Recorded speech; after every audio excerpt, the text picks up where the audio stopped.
राम जी भरत जी के हैं।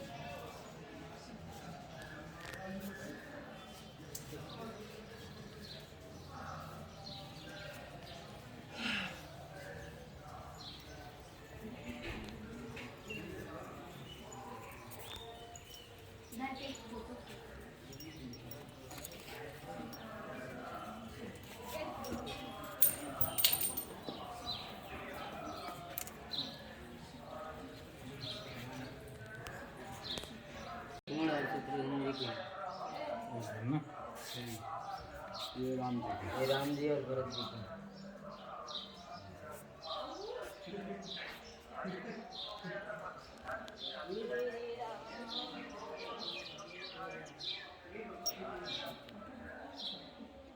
के चारों भाइयों का मिलन हुआ था, माताओं का मिलन हुआ था, भगवान के प्रेम में पत्थर पिघल था, कहीं पंजा कहीं पूरा करे। और फिर इन मंदिरों को बना दिया गया है। पूरा पत्थर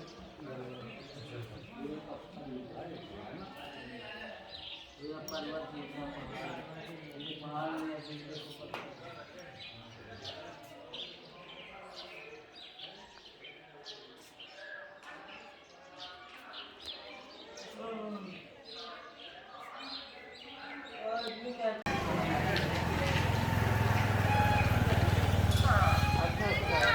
इस सामने लक्ष्मण पहाड़ी है। जब राम जी और सीता जी यहाँ स्नान किया करते थे इस कुंड में, तो लक्ष्मण जी वहाँ से उनकी निगरानी करते थे।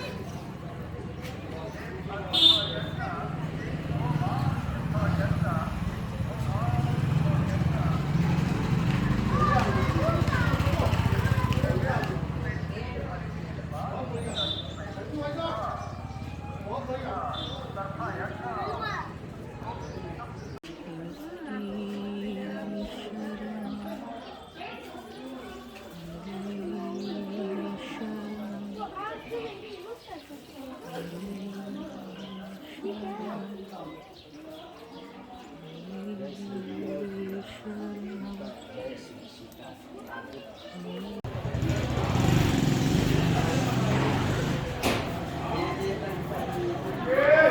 हुए भगवान का नाम लेते हुए जयकारा लगाते हुए मुंह को लगाएं। निरंतर आगे बढ़ते रहिए ताकि दूसरे भक्तगण भी आते रहे। कुबेर कुंड है भगवान कुबेर की पास कुंडों से अन्न का दान होता है। मेन अन्न का दान मान होता है। अन्न यहाँ से ले जाते हैं लोग भंडार से जो बीच लोग और अपने दान में रखते हैं। यहाँ खजाना बोला है काशी कुबेर कुंड।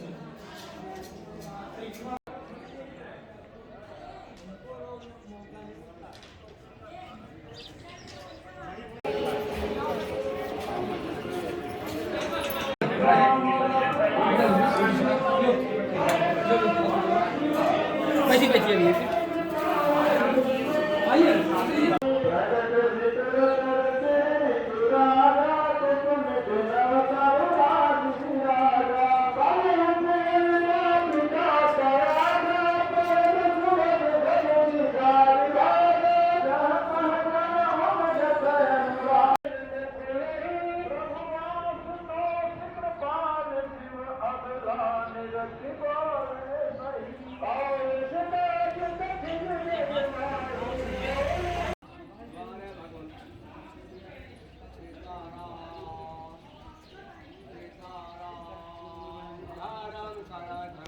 हरि शरणं हरि शरणं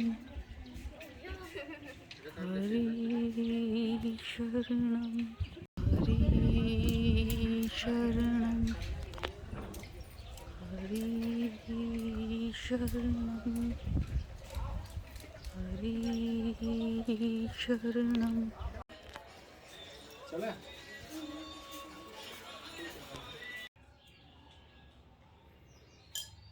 ये अलग ग्रुप में है।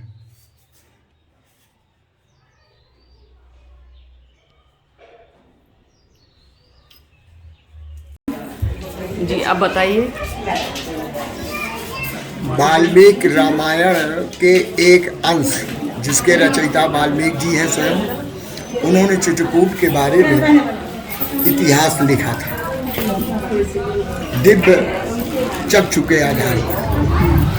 उसमें ये वर्णन है कि चित्रकूट कामदगिरि पर्वत जहाँ मौजूद है वर्तमान समय, जिनके लिए कहा जाता है चित्रकूट कामद भेगिर राम प्रसादा अवलोकत अपहरत विखादा। ये महाराज में इतनी शक्ति है, इतनी ऊर्जा है कि ये विषाद रूपी जो कष्ट है मानव शरीर का, वो जैसे अपहरण किया जाता है। अपहरण कैसे किया जाता है? जबरदस्ती खींचते हैं। कामद भे गिरिराम प्रसादा अवलोकत, मात्र देखने से, इस पर्वत के दर्शन करने मात्र से अपहरत विषादा, जो भी मानव जीवन का कष्ट है, दुख है, विषाद है, उसका ये अपहरण कर लेते हैं। ये विशेषता है। और उसी पुस्तक के आधार पर ये कामदगिरि पर्वत 4 पर्वत है यहाँ प्रत्येक दिशाओं में। इसके ऊपर एक पर्वत है वो विराजमान है चारों पर्वत पर, इसलिए ये पर्वत हमेशा धनुषाकार रूप में दिखता है। और इस पर्वत की विशेषता यह है, इस पर्वत के नीचे क्षीर सागर का वो प्रमुख हिस्सा विद्यमान है जिसमें भगवान विष्णु माँ रमा के साथ शेष शैया पर निवास करते हैं। और उस क्षीर सागर के समुद्र में ज्वार भाटा आता है, प्रत्येक समुद्र में आता है। लेकिन उस समुद्र में, पानी वाले सागर में पूर्णिमासी और अमावस्या को आता है। और ये क्षीर वाले सागर में, क्षीर के समुद्र में ज्वार भाटा अमावस्या को आता है। कुछ अमावस्याएं ऐसी हैं, कुछ नक्षत्र ऐसे हैं जिनके प्रभाव से वो ज्वार भाटा उग्र रूप में आता है, बड़ी तेजी से आता है। तो जहाँ से स्रोत मिले वहाँ से क्षीर सागर का वो दुग्ध निकल पड़ता है। महाराज के यहाँ भी कभी कभी निकलता है।